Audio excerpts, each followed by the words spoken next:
Blog Talk Radio.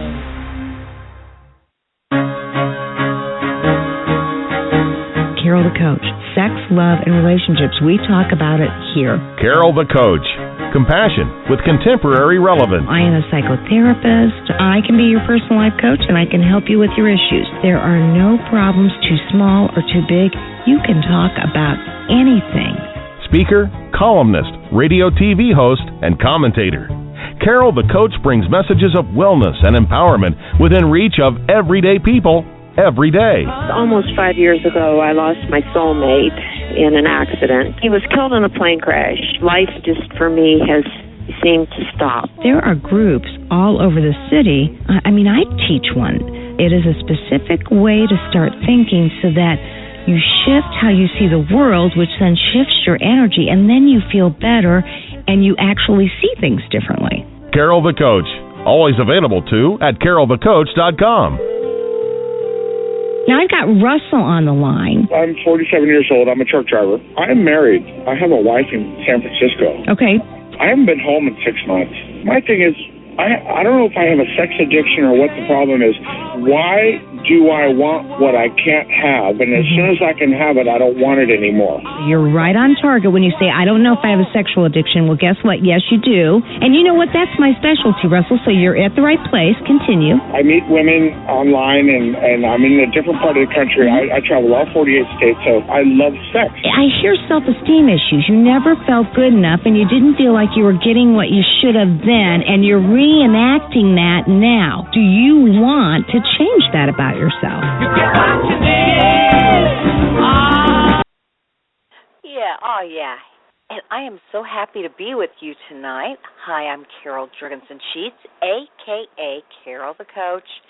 And it is Labor Day, and I want to wish everybody a happy Labor Day. But here's what I really know to be true, is there aren't a lot of you listening to the show tonight. You're going to download it and open it up sometime this week. So hope you had a happy Labor Day. How about that? And you may ask yourself, Carol, why are you working on Labor Day?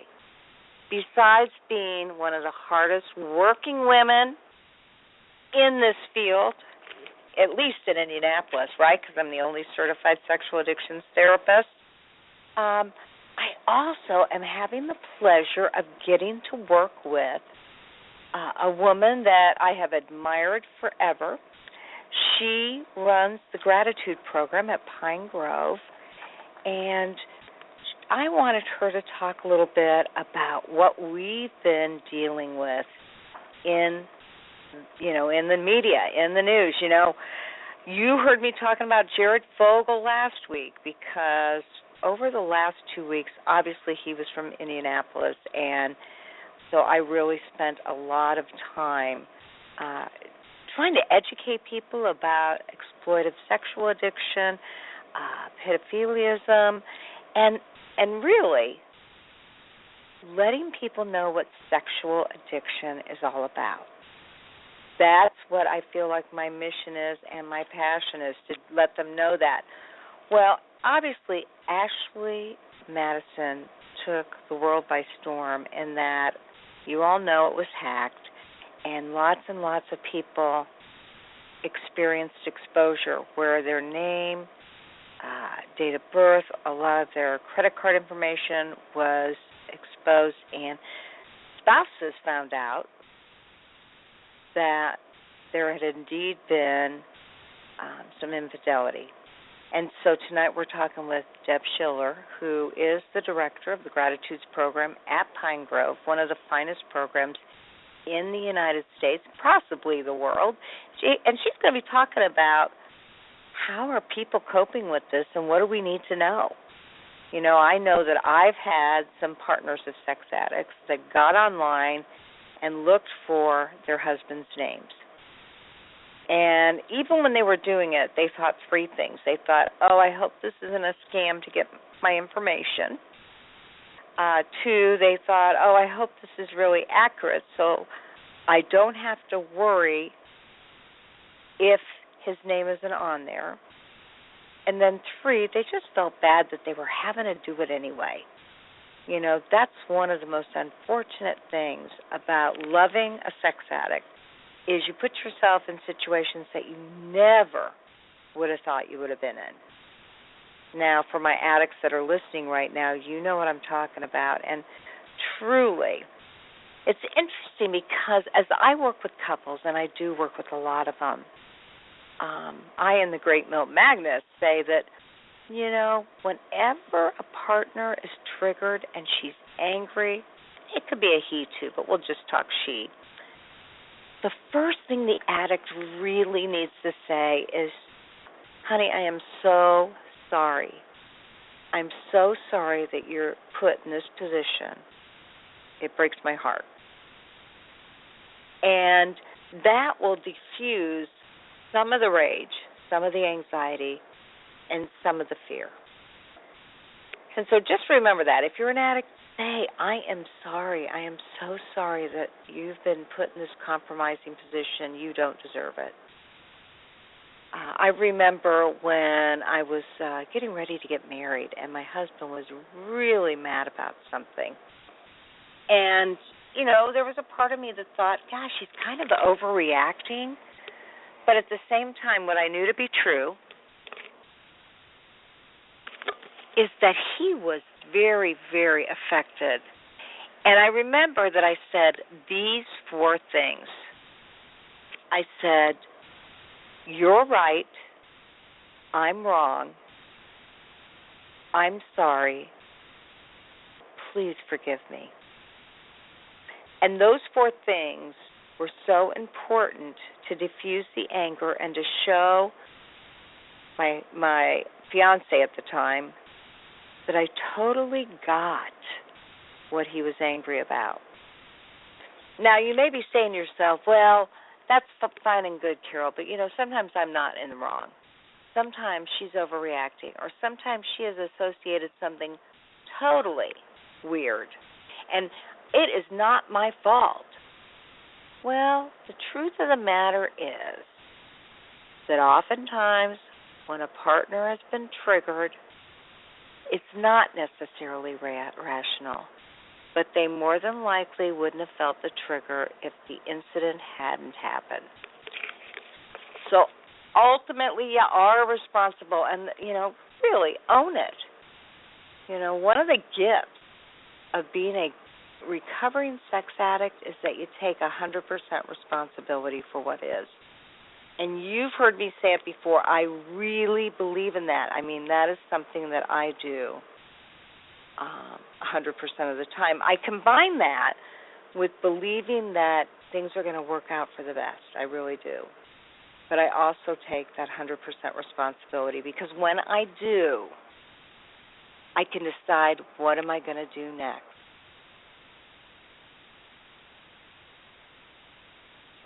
And, you know, one of the things I know is that people in recovery live by the serenity prayer. You know, what can you control and what can't you? And having that wisdom to know the difference. And one of the things I do know is that I can control how I react and what I do with the information. And that is so very important. You know, if I were going to teach my addicts, male and female, something tonight, it would be how to handle conflict, how to depersonalize it so that you don't feel the shame or the blame, how you can understand and recognize what the issues are, and diffuse the tension and anger with your partner. And so I'm going to give you this formula. If you got a pen and paper, get it together. I want you to write down these 4 tools. This is the Carol the Coach system. I actually have a manual where I have 65 empowerment tools to help you with your life. Now, that's not necessarily sex addiction, but it is, because it truly helps anybody, but it certainly helps sex addiction because there's always conflict with partners. It's inherent in disclosing information or in discovery of information. So, tool number 1, when somebody is mad at you, the first thing you ask yourself is, how did I contribute to the conflict? Because you got to decide, how did you contribute to it? And then more than that, You need to take 100% responsibility for it. Okay? So that's the first thing you do. And then just remember, now I don't want you to share this with your partner. I want you as an addict to know that it's true. And that is, if you and your partner have decided to stay together and to work this thing out, he or she is going to get triggered a lot. And it may trigger some of her old stuff, stuff that she dealt with, when she was molested or abused or neglected in her family of origin. It may have to do with the 2 other husbands or wives that your spouse was married to prior to you.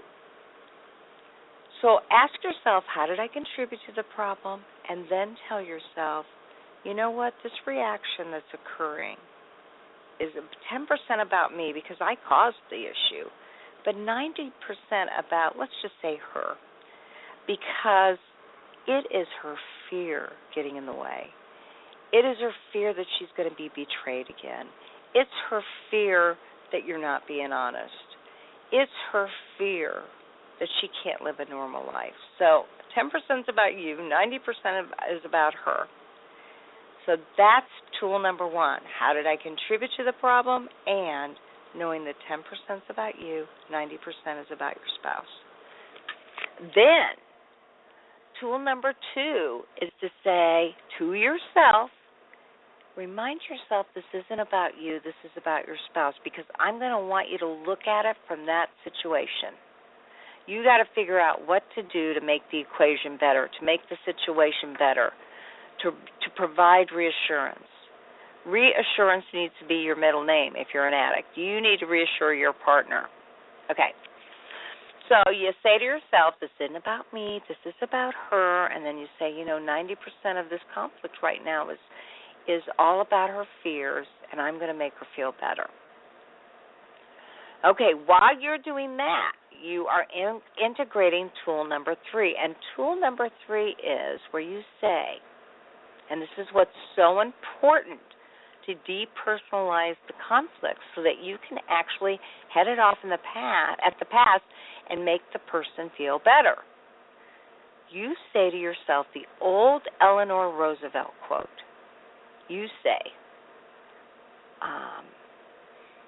her quote was, don't give any, how did that go? Let me think here. Don't let anybody make you feel inferior without your consent. Okay, that's her quote.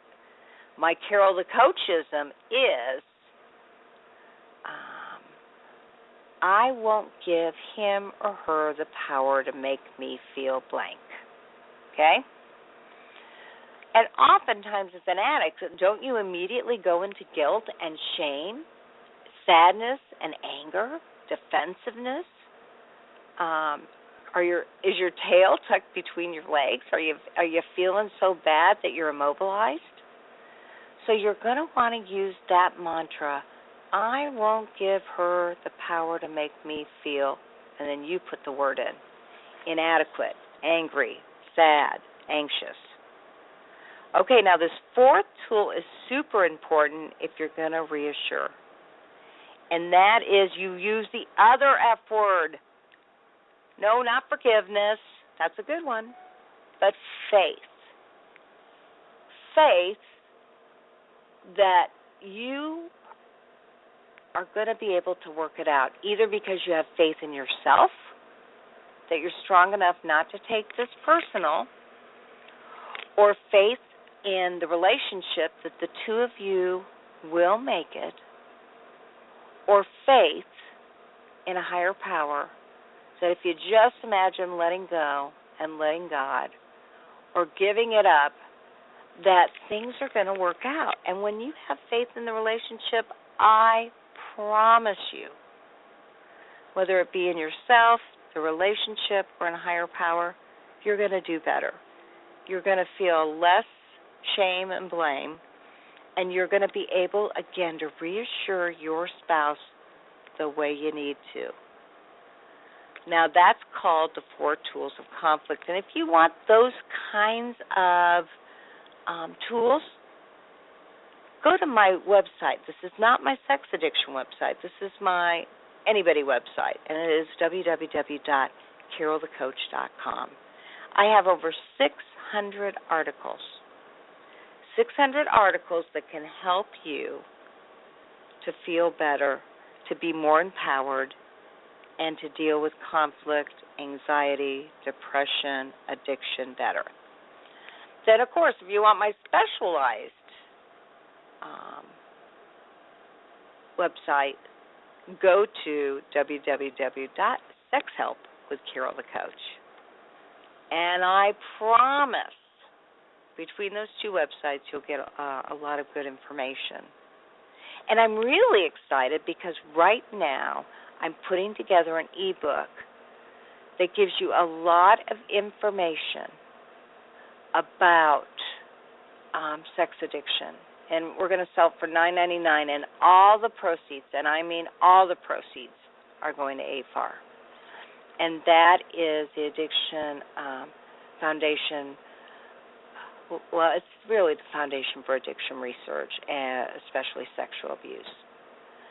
So I want to give back, and that's one of the ways I can, and I can't think of anything better than you all giving back by buying this ebook and then knowing that every bit of that money, I mean, I'm spending my own money to publish it and to edit it and to put it together and have it transcribed and blah, blah, blah.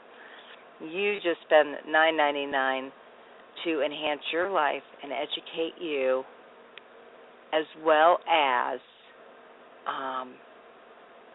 to allow yourself the opportunity to learn more about sexual addiction. Hope that makes sense. It is amazing. When you do it, it certainly does work. And that's just what I always guarantee you. The more you become educated, the more you want your life to be different, the better it is. Now, if you're looking for my number, that is 646-595-3284. Again, you can call 646-595-3284. Our guests can call in that number. The audience can call in that number. That is the go-to number to take your life to the next level. And so, again, I am so happy to be with you today and really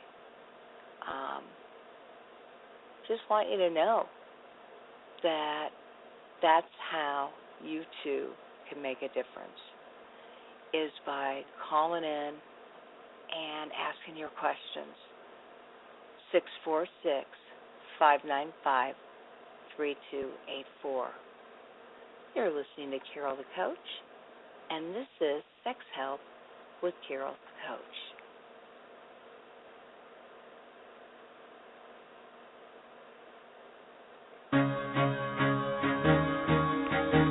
Carol the Coach. Sex, love, and relationships. We talk about it here. Carol the Coach. Compassion with contemporary relevance. I am a psychotherapist. I can be your personal life coach, and I can help you with your issues. There are no problems too small or too big. You can talk about anything. Speaker, columnist, radio TV host, and commentator. Carol the Coach brings messages of wellness and empowerment within reach of everyday people every day. Almost 5 years ago, I lost my soulmate in an accident. He was killed in a plane crash. Life just, for me, has seemed to stop. There are groups all over the city. I teach one. It is a specific way to start thinking so that you shift how you see the world, which then shifts your energy, and then you feel better and you actually see things differently. Carol the Coach. Always available, too, at carolthecoach.com. Now, I've got Russell on the line. I'm 47 years old. I'm a truck driver. I'm married. I have a wife in San Francisco. Okay. I haven't been home in 6 months. My thing is, I don't know if I have a sex addiction or what the problem is. Why do I want what I can't have? And as soon as I can have it, I don't want it anymore. You're right on target when you say, I don't know if I have a sexual addiction. Well, guess what? Yes, you do. And you know what? That's my specialty, Russell, so you're at the right place. Continue. I meet women online, and I'm in a different part of the country. I travel all 48 states, so I love sex. I hear self-esteem issues. You never felt good enough, and you didn't feel like you were getting what you should have then, and you're reenacting that now. Do you want to change that about yourself? You get what you need. I got it. All right, we are back. This is Carol the Coach, and I'm so happy to be with you on Labor Day. Amazing. I just really believe that it really makes a difference when you can count on somebody to show up and provide you with a lot of good information. So I so appreciate it and just want you to know that clearly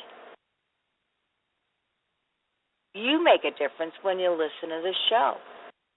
I mean, one of the things that I absolutely love is that I get a lot of emails from people who, I mean, they're working hard, absolutely working hard, and they have a lot of questions about their sexual recovery, and they're not quite sure. Like tonight, believe it or not, I saw 4 clients, and one of the clients, it was my second session, and he looked at me and he said, Carol, why did I develop this compulsion? What is it about me? And I really am a believer that that is a very, very important question, and everybody wants to know the whys. I said to him, you know what? You want to know the whys, but I got to be honest with you. Sexual addiction, it has to do with the hows. How to make it different.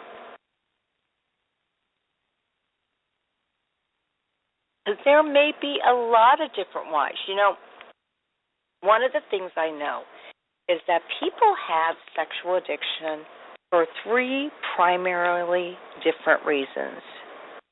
One is they've had some sort of sexual trauma in their past. You got it. Sexual trauma in their past, they are reenacting now.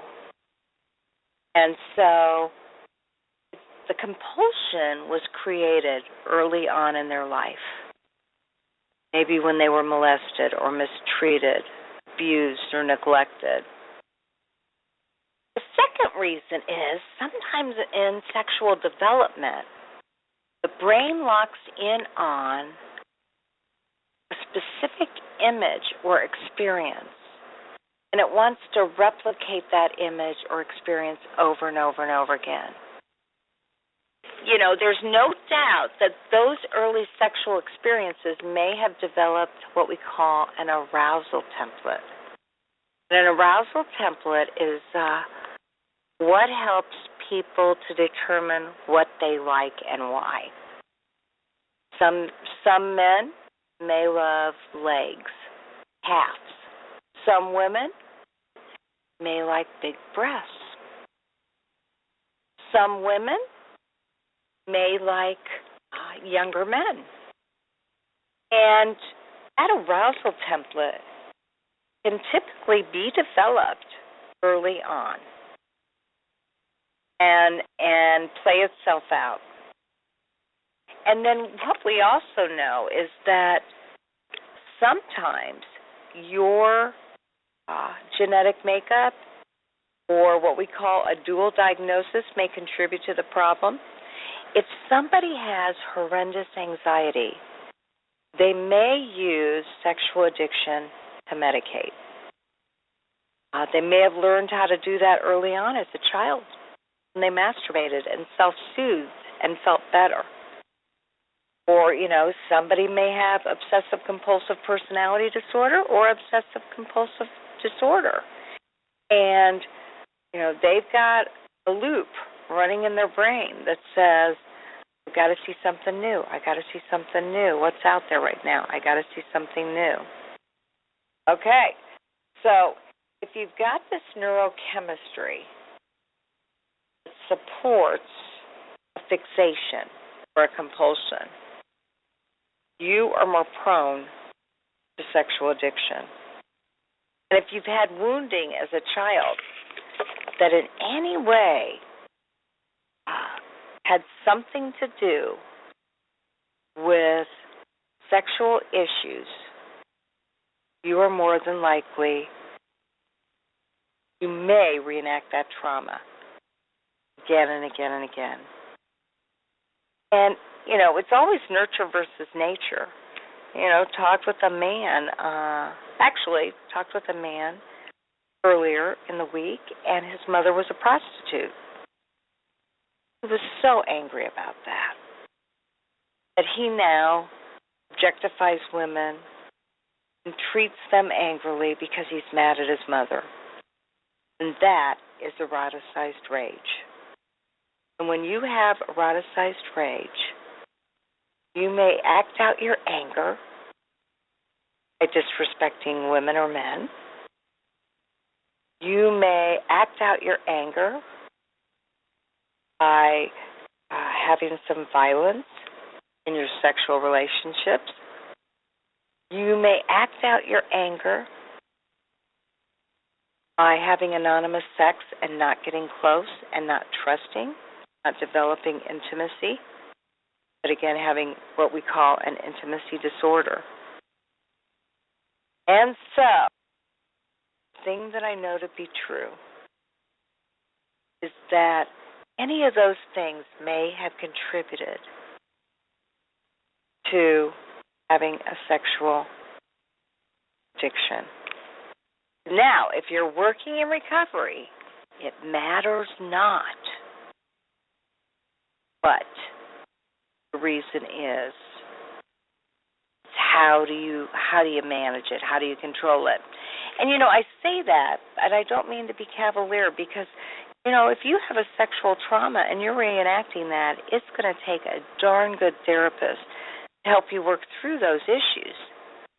The whys do matter. But you don't want to get fixated on the whys, and if you don't know what the whys are, you don't work on the problem. You want to do the hows. How can I get better? How can I find recovery? What do I need to do? What's going to keep me stable? What's going to make me feel like I'm continuing to make progress in my own life? And that is very, very important. So again, if you have a question,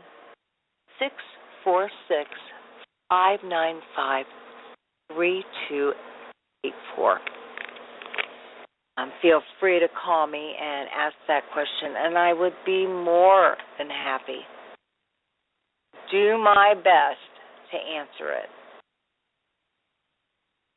But this is the place that you can go to really change your life and make it different. And I can't emphasize that enough. Absolutely can't emphasize that. I mean, you got to know that this is your life. It's not a dress rehearsal, and we want you to get healthier and healthier. Well, I have a feeling, I could be wrong, but I have a feeling my guest forgot. Last week, we had a listener that wanted to be on, and she had a bad connection and said she couldn't get back on the show, and I was just sure that, she had some difficulties because of her phone. This week, with it being Labor Day, I think it would be ever so easy to, space it. I said to my husband today, hey, I've got to make sure that I remember to be on the show today because, this is a day where you're just really taking it easy, I hope. Now, it's so important when you're dealing with addiction to do the work to like yourself better. And when you are in recovery, you do like yourself better. And if you don't, I'm going to ask you, what are you doing to improve that sense of self-esteem? Got this email, and she said, hello, Dr. Sheets. Well, you know what? I'm not a doctor. I'm a coach. I'm a therapist, but I'm not a doctor. And she said, every time I look in the mirror, I see a useless, worthless, and pathetic woman who can never do anything right. Whenever I make a mistake or something goes wrong, I get highly upset and I'm very hard on myself. The more I try to move on from the situations and look on the bright side of life, the more it backfires. The more I try to make up for the bad things, the better, the more it backfires on me. The harder I try, the worse it gets. I try my best to stay positive during the strongest situations and tough times, but unfortunately my best is just not good enough. Wow. This is a woman who really feels bad about herself. She says, I am haunted by my past. I've made bad decisions around sex, around drugs, around alcohol, and even suicide. She says, I'm having a love-hate affair with myself and holding a grudge against myself. I'm very interested in your services. What can you recommend for me? And we'll call her Valerie. I would say, Valerie, you got to work on your self-esteem. You know, I truly am a believer of that age-old coaching concept that says, what you appreciate appreciates. Now, what that means is whatever you talk about, whatever you see, whatever you believe, gets bigger. So if you appreciate something that's negative, it's going to be more negative. And if you appreciate something that's positive, it is going to be more positive. So here's a woman, Valerie. You are a woman who had nothing but horrible things to say about yourself. And I would ask you to come up with 2, 3, 4 things that are positive. Come on now. You know you can do it. I don't care what that past looked like, because we're living in the moment. When you stay in the present, you're working the program. So let me ask you, Valerie, are you going to SA or SAA groups? They're totally free. They're available in your hometown, and if they're not available in your town, city, state, or country, you can go online, get a phone number, and do telephone meetings. There's no reason not to be in recovery and working diligently to improve your sense of self. And you do that by having a spiritual transformation that starts with the 12-step program. Okay, now if you were working with me, I would ask you to come up with 50 things that you liked about yourself. And I can see from these 2 paragraphs that there's not much you like about yourself. So I know that would be really tough work. You know, are you generous? Are you diligent? Are you persistent? Are you loving? Are you caring? You know, those kinds of things. And I'd have you come up with 50 adjectives. Because I'd actually want you to write some affirmations that you could begin to believe and say to yourself. Because you have to fill the brain and retrain the brain to love yourself. Right? Okay, that's what I'd have you do initially. And I would get you to a CSAT as quick as I could. And there are some CSATs that work via Skype, via telephone, or are in your area. Just kind of depends on where you live. If you live in New York or Chicago, you know, you've got a variety of people to choose from. And if you live in Logansport, Illinois, you may not have anybody there. But if you get on the website, www.sexhelp.com, I promise you can find somebody who works via Skype or telephone and who can get you started in the right way. So that's what I'm telling you right this minute. What are you doing to better your life? Because you got to have some energy to like yourself, because if you don't, you're not going to accomplish what you need to. And that just isn't going to work. You've got to be able to absolutely find things that you like about yourself.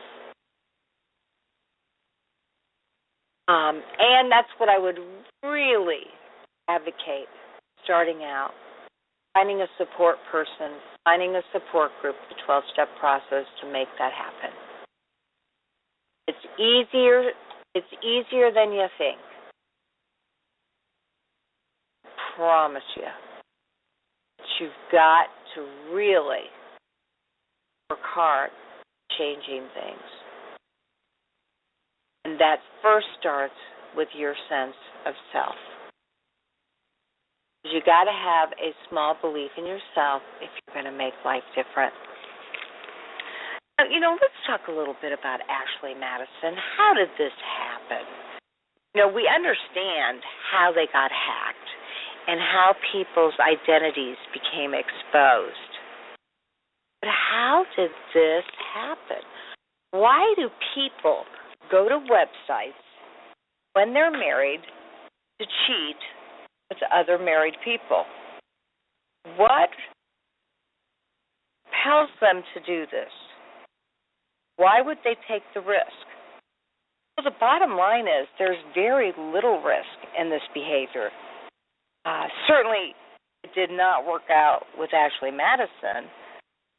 And they're even saying that a lot of the alleged women that these men were talking to weren't even women.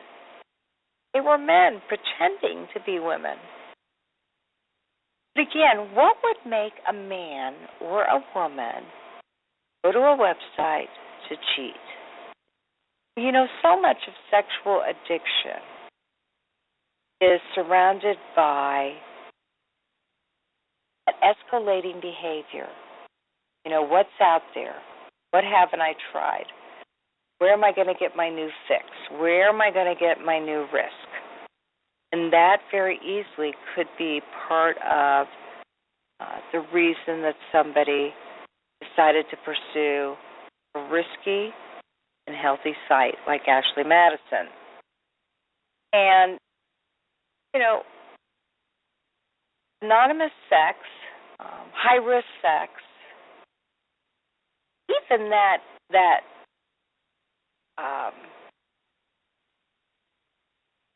high intensity that you can get from meeting somebody new is really very short-lived. Yes, it produces dopamine in the brain, but I got to tell you, it is not going to last. And therefore, if you're interested in this kind of site, you're going to move on to somebody else, and then somebody else, and then somebody else. What you've got to be able to do is look at your own life and say, what is it that I need to do, to make my life different, to bring a richness to that. Okay. If you'll just hold the line again, we'll be back in just a minute. Deb is trying to... Carol the Coach. Sex, love, and relationships. We talk about it here. Carol the Coach. Compassion with contemporary relevance. I am a psychotherapist. I can be your personal life coach, and I can help you with your issues. There are no problems too small or too big. You can talk about anything. speaker, columnist, radio TV host, and commentator. Carol the Coach brings messages of wellness and empowerment within reach of everyday people every day. Almost 5 years ago, I lost my soulmate in an accident. He was killed in a plane crash. Life just, for me, has seemed to stop. There are groups all over the city. I teach one. It is a specific way to start thinking so that you shift how you see the world, which then shifts your energy, and then you feel better and you actually see things differently. Carol the Coach, always available too at carolthecoach.com. Now I've got Russell on the line. I've got lots of people on the line. Deb is going to call in. She had some difficulty. We hope that she can get through. If not, I hope that I can figure out how to give her a call. Again, you're listening to Sex Help with Carol the Coach, and we are going to be talking about the Ashley Madison scandal. And, you're probably wondering if someone could ever do this to you, or if they have done this to you. If you're a sex addict, you may be concerned that this has triggered all the other betrayals that your partner has been through. It can be very, very nerve-wracking. And I clearly know that when you are working hard on yourself and these kinds of stories come out, you get scared. You wonder, oh gosh, how is this going to affect my family? And that's the hard part. You go right into blame and shame. So we're going to be talking again to Deb to figure out more about Ashley Madison and what people are talking about. Deb Schiller, welcome to the Sex Help with Carol the Coach show. How are you tonight? Hi, this is Deborah. Hi, Deborah. I'm so glad to have you on the line. I'm really sorry I got my time mixed up. I know. Well, I know you're full time, and we kept waiting for you, so I just talked to our audience, and I was hoping you'd call in. No problem. But, boy, I was just talking with the audience about this Ashley Madison scandal. Right. What are you saying in the gratitude program over there at Pine Grove? What's going on? What are you thinking? Yeah. Well, I think that mostly what we're hearing about is people are calling into CSAT therapists as their first go-to. And the CSAT therapists out in the community are saying this is like our 9/11 because it's just exploded in their communities, and people are desperate to get help. And I think that we are seeing some people coming on into treatment, but I think as far as the very first thing that they're doing is finding somebody who understands about the compulsive sexual behaviors that some people have and keep secret. I think that that's really good. We are having therapists call us and talking about what to do, and we're encouraging them to find somebody in their community who is a certified sex addiction therapist who really is trained to work with people who struggle in this way. Yeah, it's interesting because I was just saying that partners of sex addicts, I know they've been encouraged to go to certain sites to see if their spouse was one of the spouses that was exposed. Have you had any questions about that? Yes. Well, here's the thing. I think it's really hard not to punch in a person's name on this site and find out if your loved one or somebody you know is on the site. My hope is that if you are compelled to do that you have it in your heart that you want to find out in order to help that person. If you're trying to play a gotcha, pull the rug out from somebody, light into them in a violent way or a disrespectful way. I think that the best thing to do is ask them to sit down with you and talk to you about it and find out what's going on. I think that a lot of pain has been caused by all of this. I think the majority of people who go on this site have done it kind of as a stress relief to have somebody to talk to. What they're finding out is that most of the people who go on are never meeting anybody. It's only 8% of the people who go on are women. And so all of the other 92% are men. Maybe they're looking to meet men, some of them, but there's not much people actually finding people to meet with. And we're finding out that the people that they're talking to are kind of robot voices who are primed to ask certain questions, and then after the person has paid so much money into it, they might actually get a real person. But most of the emails that are females are going right back to Ashley Madison's site. So they're pulling the wool over everybody's eyes. And ruining a lot of marriages and, just causing a lot of devastation. People are getting fired from their jobs. People are getting kicked off of boards. Pastors are having to leave their churches. This compulsively seeking out sexual experiences ends up being something that has a life of its own, and it is a biological brain disease, sexual addiction is, and so you would expect it to go across all strata of life. Just like cancer doesn't just pick and choose, or alcoholism, or any of these other diabetes, that pastors would never get that, or well-respected people in the community would never get it. I mean, there's something amiss in the brain. So, what we're seeing is that it's shocking when you think that, well, why would somebody who is a minister or was a therapist, we have therapists whose names are on the list, we have, all different kinds of things, how can they have this problem? But it's because we know that it has biological underpinnings. It's really, why wouldn't they have this problem? Well, in lots of respects, you explain a physiological compulsion, and that takes some of the shame and blame away. And when somebody realizes that, it is, I always say, take 100% responsibility to figure out what you can do to combat it. And you said it very well when you said, if nothing else, get yourself with a CSAT so that you've got a supportive person who understands this compulsion.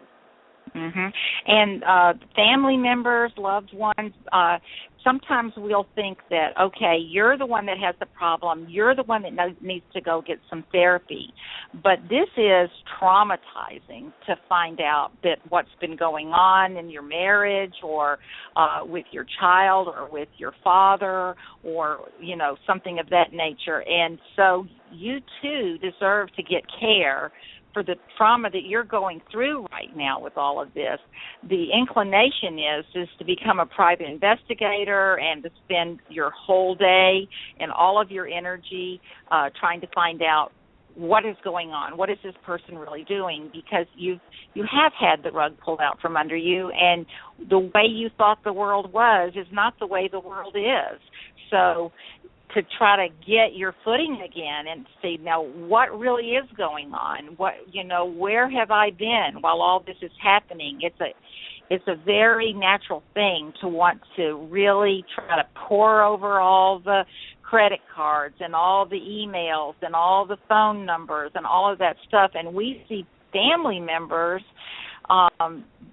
becoming consumed with this, and it is very like being consumed by an addiction.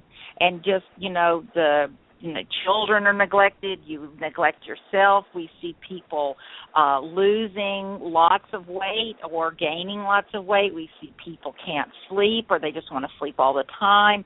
And we're really seeing a lot of post-traumatic stress disorder symptoms of hypervigilance and irritability and all of those same things that we saw in these soldiers coming home from war in Vietnam and really the other wars too, where we called it battle fatigue or shell shock. We're seeing those symptoms in the partners of sex addicts because it's such a devastating thing. All addiction is very disruptive to the family, but when you go into the addiction has to do with something so core to who we are as human beings, as sex, then that is makes it doubly difficult for a spouse or a partner to come to grips with what's going on. So well, I somebody think like the Duggar, I can't think of his first name, but Mr. Duggar, who obviously it had come out that he allegedly had incestuous relationships with his siblings and was doing a show, a television reality show, and then allegedly it came out that he had 60 contacts or whatever with people through Ashley Madison. That kind of behavior really warrants a treatment center. Yeah. Well, what makes it so hard is that when somebody has put themselves out there as being judgmental on other people and how they live their lives, and then you turn around and see that they're doing something like this. But this is nothing new. I mean, we see politicians who have so much, judgmentalism towards homosexuals or towards premarital sex or whatever it is. Or prostitution. They stand for family values, and then you find out they're the ones that are hooking up in the bathrooms at airports, or they're the ones that have been having affairs with their publicist and, taking them on jet trips with them and stuff like that. And just as a person living in this world, you go, what is going on here? Here's a person I looked up to or I thought had these great morals, and you see that people are people and people make mistakes and we're human beings. But it's doubly impactful when you see somebody that's put themselves out there as being the moral compass for everybody else. Well, and I mentioned that sometimes when behavior is really, really out of control, or let's just say they live in an area where there isn't a CSAT available, looking at a Pine Grove or a specific treatment program can really jumpstart the kind of work that they need to do, especially if there's any sexual trauma reenactment that's occurring. Right. Well, one of the great things about just going ahead and coming on into treatment is that you are doing this therapy all day, every day, from the time your eyes pop open in the morning until you crash at night. You're living in a community of people who are being really honest about where this addiction has taken them, and they're confronting one another, and they're being a role model for one another, and just you develop relationships that you keep a lifetime. Often when people leave here, they set up call-ins for the group of people that they were here with, and they call each other every week. We have call-ins every night of the week for people who have come to our program for treatment over the last 11 years. And so that's a large group of people any night of the week that you want to call and be a part of that. And we have a call-in also on Wednesday night for the spouses of anybody who has been through here, or the partners of anybody who's been through here. So the work that you do in like 50 minutes a week, is very, very slow. I mean, for some people, that's all they need. But for other people, they would prefer not to just drag out their recovery that they really want to just kickstart it.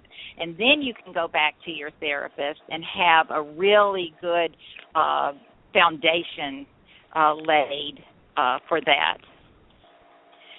Well, and I know that what you just said about alums getting together, having those weekly calls, still maintaining that fellowship that they had when they did such intensive work, and yes. not only kick-started their work, mm-hmm. but really did a deep dive in a healthy right. way to figure it out. Exactly, because when you go through something with a group of people where you guys have seen one another's blood, sweat, and tears, and you've talked about things you thought you would take to your grave, that you never thought you would say out loud in front of somebody else, and things that you've never ever have mentioned to anybody about your own sexual abuse, perhaps, or behaviors, that kind of stuff that's just so devastating to you, mortifying, and you're so embarrassed about. But you sit there and the people in your group are talking about things that are very embarrassing for them, that they've been carrying shame for a long time. You go, wow, if that person can do it, then I can do it too. And it gives you a chance to live in a community of people who are committed to celibacy.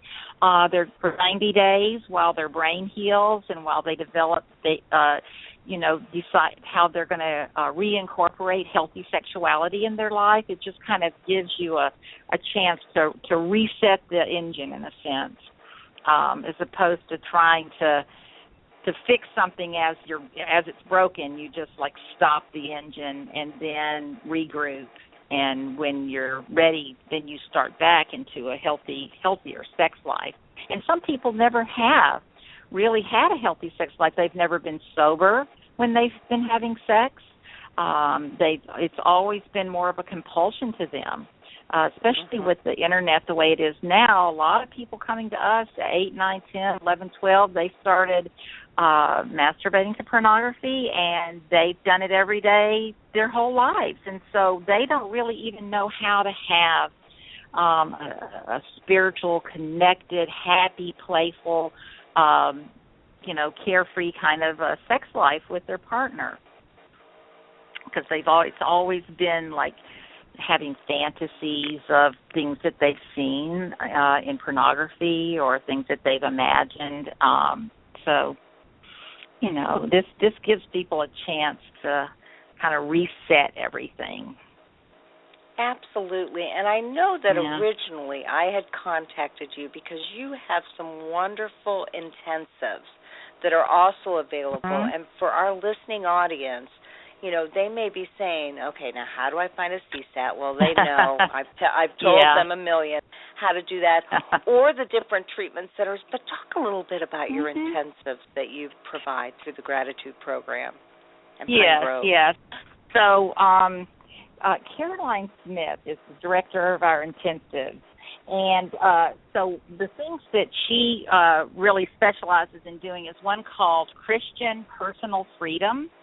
And they really work on looking at, I think, kind of bringing in things from the Bible for, looking at recovery things around also bringing in Christian ideals, And then there's one called Breaking Free, which is for people who have maybe made relationships with people who are addicts, people who have their own sexual trauma, and these are 5-day workshops where people come in and we have it like an eating disorder workshop, and Facing the Shadows is just like a 1-week intensive for people who can't get away for the 45-day minimum that we have here at Gratitude, but they can come for 5 days and kind of get a little jump start on their recovery that way, and then just go back and start working with their therapist. And we're happy also to talk to your therapist. If you live in an area that doesn't have anybody that's specifically trained to work with people who have compulsive sexual behaviors, but your therapist is interested in learning more about it, we're very happy to talk to them about the materials that we use and give them some education or just do some consulting work with them to figure out how to best work with you. Our goal is to help people, find sobriety and heal their relationships and get back to living the life that they were meant to live. Absolutely. And, it's so funny that you mention that because I'm the only CSAT in Indianapolis. And I run a group. One of the things that Patrick Carnes said is, to do really good therapy, you also need to be able to provide a group. So I have a man who's been part of your alumni group, and he comes back every 3 or 4 months. And then I had a young man come in and join our group, and I thought, I hope he's going to feel comfortable. These guys were all middle-aged and older. Yeah, and it turns out he had talked with this alum when the alum came to visit, so there was that connection. And my guy said, you know what, Carol, I'm going to do that intense. I just know I need more of a spiritual basis. So I'm going to do that freedom course, that Christian intensive. Personal Freedom. Absolutely. And, it's really good. And a lot of my guys know what they need. Yeah. Sometimes people really know, and sometimes people just have to say, I've got to trust you. I've made such a mess of my life. I don't know where to turn, and I just have to trust people who care about me. The other thing I wanted to mention about Caroline Smith here at Pine Grove is that she does what's called a unique intensive, and that can be here or it can be back in your hometown. If you can't travel here, she can go there and create something 3, 4, 5 days for you and your partner, for you and your family, extended family, however you want to do that. It's a very intensive work for people who can't necessarily travel away from their home or their families. So she's on the road a lot doing that. That's Carolyn Smith, right? Yep. Okay. Caroline Smith here at Pine Grove, she's in charge of our intensive, so that's an important thing. And we've started being more flexible on our the amount of time people stay here. We've always said a minimum of 45 days. In fact, I just said it because I'm so used to saying it. But we have started, people who really, for one reason or another, cannot stay that long. We've tried to be flexible and find some, 30 days, something shorter. But I'll tell you, often people will end up wanting to stay longer once they're here because they see that this is a once-in-a-lifetime chance to, bond with these people that are here and get this work done and really do something to turn your life around. It's a happy place to be, and there's a lot of crying that happens, but a lot of people talk about the anger that they have about things that have happened in their lives, but they also play hard and enjoy one another. We try to have a balance, just like in recovery in general, you try to have a balance. Absolutely, and you have been part of the Gratitudes program for how long?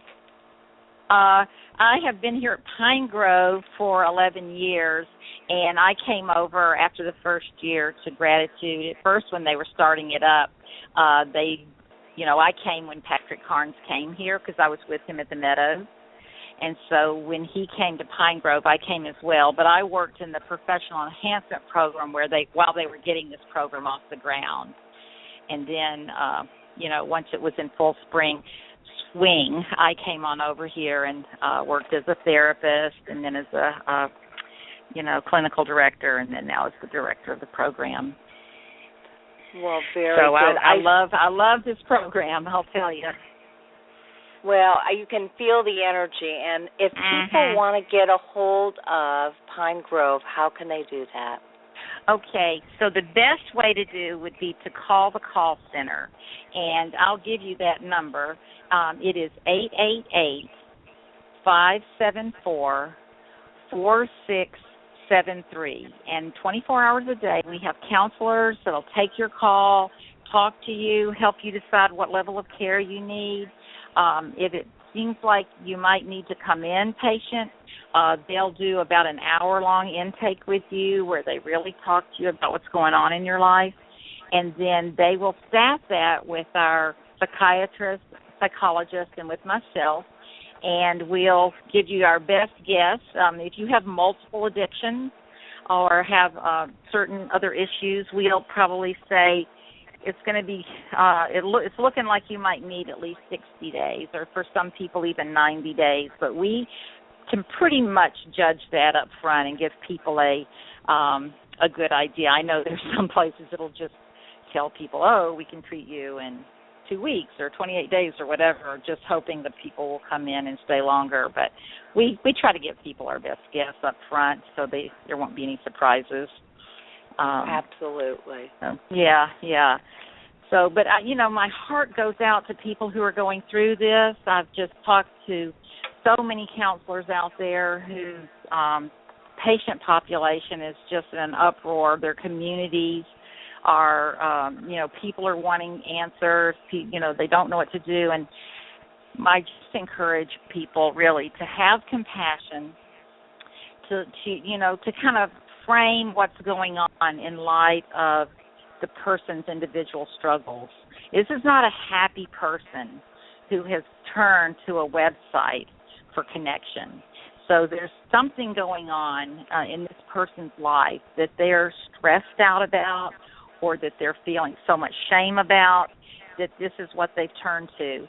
And also to have compassion for yourself and realize that this is devastating, what you're going through, and you deserve to have care for yourself and, for you to do self-care, but also there's groups of people, there's 12-step meetings that people can go to, both for the partners and for the people who are having the compulsive sexual behaviors. There's call-in meetings. If you don't feel comfortable going to a walk-in meeting, you can go online and look for SAA, Sex Addicts Anonymous, SA, Sexaholics Anonymous, SLAA, Sex and Love Addicts Anonymous, COSA, S-Anon for the partners. And these are people who have been in your shoes and who have come up on the other side and are living good, healthy, happy lives. And they get together not because they have to, because they want to. They miss each other when they miss a meeting, and they like to come together and just talk about their lives. For the partners, they're not talking about the addicts in their lives. They are talking about their lives, what's going on with them. So just try to, either find a call-in meeting or an in-person meeting, find a therapist, find a group. And I agree with you, Carol, that the way to treat this is in groups. Absolutely. Most addicts can wrap a therapist around their finger. They're used to lying. They're used to manipulating. They're used to living a secret life. And it's just too difficult to sit down and bare your soul when you're just sitting across the room with one therapist. And I'm saying that in saying I also have a private practice, and I do see people individually, but the real nitty-gritty work gets done in the group, where you're hearing another addict talk about their life, their struggles, the things that they're feeling the most shame about, and then you're going, wow, that's what I've done too, and you just kind of pick up on that, and that's how addicts all over the world get well. It's sitting down in groups of addicts and helping one another. Well, and there's nobody that knows BS or a lie better than an addict, and they do a great job of that detector and being able to call somebody out on it in a compassionate, loving way, but a direct and assertive way. So, there's nothing better than using each other because they know. So, and when you're in addiction, okay, you got to go. No, I was going to say. No, I was going to say that That when you're in your addiction, your thinking moral brain, your prefrontal cortex, you do not have access to that part of your brain, and you're just going out of that primitive midbrain that wants what it wants and is doesn't have access to what are my values and that kind of thing. And when you're sitting in a group, other people, what we say, can loan you their prefrontal cortex at a time when yours is not accessible to you and say, hey, that doesn't sound like a good idea. So, sorry for interrupting you, but that was what I was thinking about. No, and what I really love about a group is that they, too, can give solutions and advice that are helpful, that have worked for them, especially in regards to family members and partners, because they have that distance to be able to objectively know what somebody's going through because it happened to them. And our listening audience knows that. We're 280,000 strong. That's how many downloads are opened a week now, and that's just in the course of 2.5 years. You know this is an epidemic problem, and people are wanting help everywhere. So I can't thank you enough for spending your Labor Day with us. You're very welcome. And I'll tell you, we can think that this is just a tsunami and just the most horrible thing that could possibly have ever happened for this Ashley Madison stuff to come to light.